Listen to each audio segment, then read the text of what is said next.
गरीब केवट था, उसके यहाँ कुछ कार्य था, मतलब बेटी आदि का ब्याह, तो जमींदार से पैसा उधार लिए, ब्याज। जमींदार लोग पहले जो है ना बहुत आतंक करते थे गरीबों के ऊपर, ब्याज पे ब्याज, मतलब वो अब अगर पैसा ले लिया है तो उसका घर और खेती उसके नाम हो गई जमींदार के। वो इतने हथकंडे अपनाते थे, मतलब जीवन भर उनसे मुक्त नहीं हो सकता। तो अपना काम होने के बाद ब्याज सहित पैसे वापस कर दिए जाके। कुछ दिन व्यतीत होने के बाद जमींदार ने कहा पैसे दो।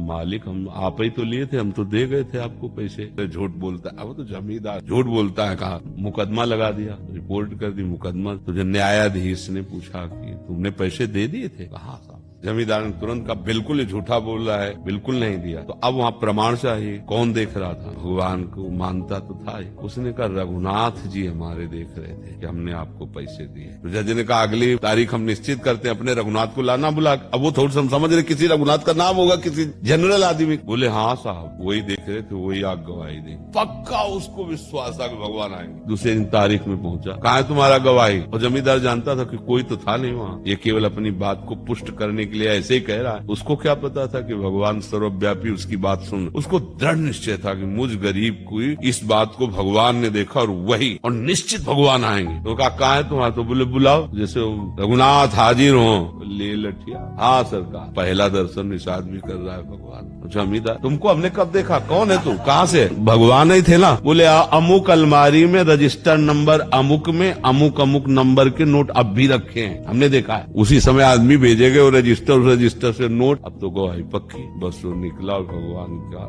नित्य भक्त बन गया, क्योंकि उसने सोचा कि यार मैंने जो भगवान को साक्षी किया तो भगवान आके हमारे संसारिक कार्य का सपोर्ट किए, तो वैसे भगवान का महान भगत बन गया।